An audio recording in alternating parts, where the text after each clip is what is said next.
Daniela Feder quer ser jornalista. Ela é filha de Jean Feder, jornalista, e neta de João Feder, um dos nomes mais respeitados da imprensa paranaense. Levamos o pai dela para conhecer a Universidade Positivo. Podemos invadir? Acho que sim. A minha faculdade não tinha laboratório. Ah, eles estão gravando o programa. Diferente como é ao mesmo tempo.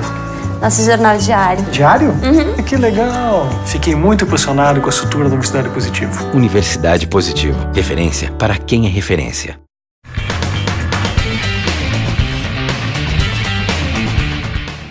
Há um ano foi sancionada a Política Nacional de Resíduos Sólidos pelo ex-presidente Luiz Inácio Lula da Silva. A lei faz a distinção entre o lixo que pode ser reaproveitado e o que não pode ser reciclável. Saiba mais na reportagem a seguir. Resíduo é o lixo que pode ser reaproveitado ou reciclado. Já o rejeito é o que não tem essa possibilidade. O ideal seria existir a separação completa e total entre esses dois tipos. Com a Lei 12.305 de 2010, o Brasil passou a ter um marco regulatório na área de resíduos sólidos. Desde o ano passado, a lei instituiu que o governo, esferas públicas e privadas gerenciem corretamente os resíduos sólidos produzidos. A intenção é que ocorra a preservação e a redução na geração do lixo, incentivando a reciclagem. O ambiente e a sociedade foram imensamente beneficiados com a nova política. Do ponto de vista ambiental, nós estamos falando de mais de 80% dos municípios brasileiros jogam seus resíduos diretamente na natureza. Isso é baixa qualidade de vida, é doença, desperdício de dinheiro, né? Isso do ponto de vista ambiental. Do ponto de vista da sociedade, o lixo pode se transformar em economia, pode ser benefício para todos. Só o que você tira de doente de dentro dos hospitais já seria um grande ganho, né? Também para catadores, para a inclusão social, é muito interessante. Depois de 21 anos no Congresso, a Política Nacional de Resíduos Sólidos foi finalmente aprovada. Esse é um passo muito importante para a preservação ambiental. Aqui no Paraná, algumas atitudes estão sendo tomadas para que essa política seja implantada, como é o caso das frentes parlamentares. As frentes elas têm esse objetivo de reunir a sociedade, fazer uma discussão, e normalmente é uma frente ampla, e a frente ambientalista tem esse objetivo, que não é uma frente ambientalista de ONGs, de militantes ambientais. É uma frente ambientalista onde estão todos aqueles que têm uma política ambiental implementada em qualquer setor. Dentro da sua casa, dentro do comércio, dentro da empresa, dentro do governo. Então a frente tem esse objetivo, de forma ampla, discutir as questões ambientais para que a sociedade possa participar desse momento. De acordo com a Associação Brasileira de Resíduos Sólidos e Limpeza Pública, são produzidos por dia cerca de 180 mil toneladas de lixo no Brasil. De 30% a 37% dos resíduos são secos e reutilizáveis. Os resíduos úmidos, incluindo os orgânicos, somam 55%.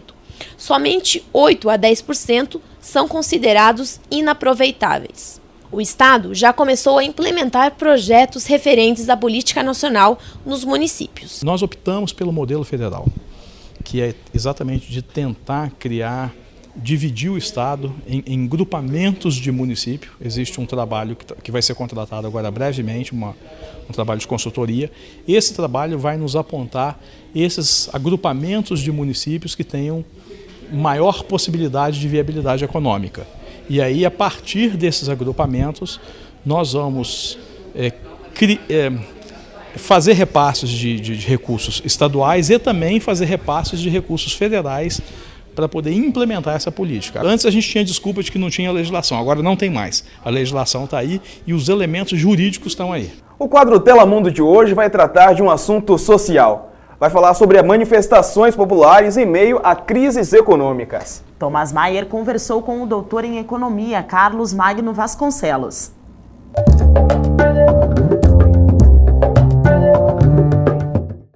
A economia é uma parte fundamental da vida de qualquer cidadão.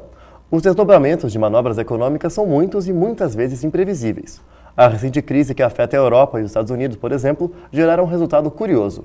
Manifestações populares que anunciam ao mundo nós somos os 99%. O Telemundo de hoje traz para perto de você uma questão social. Será que chegamos ao fim de uma era das elites?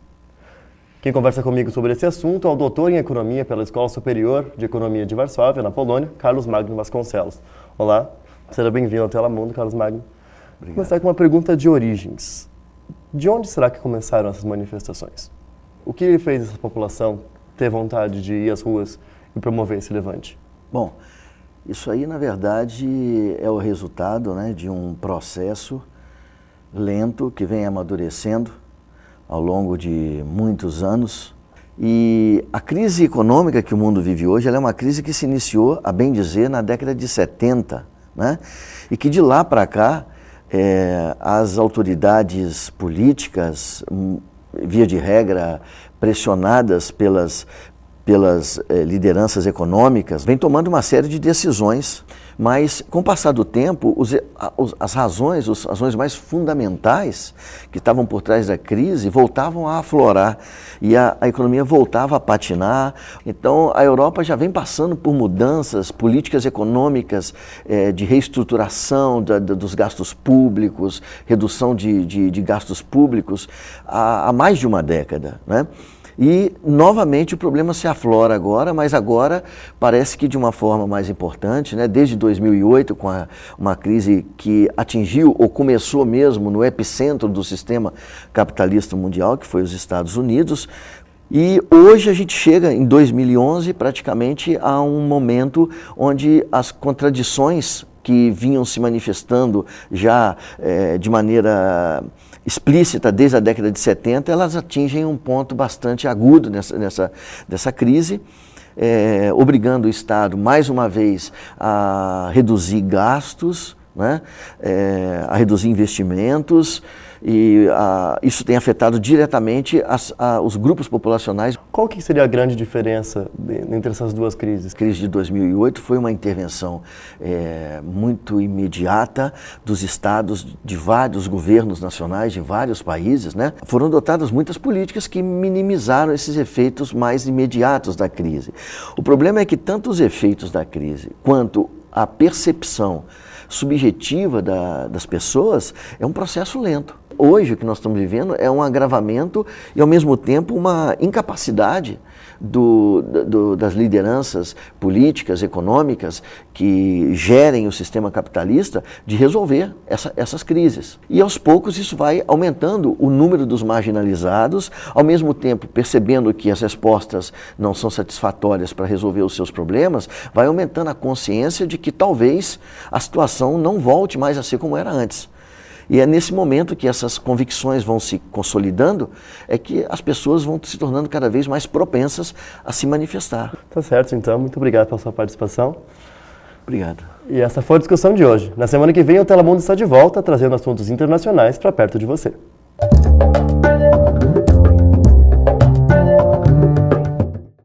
Gostou? Você pode assistir essa entrevista na íntegra. É só acessar o www.youtube.com/telaquadros. No próximo bloco, pesquisa revela que homens vivem 7 anos a menos que as mulheres. E o quadro Claquete traz as principais notícias do cinema.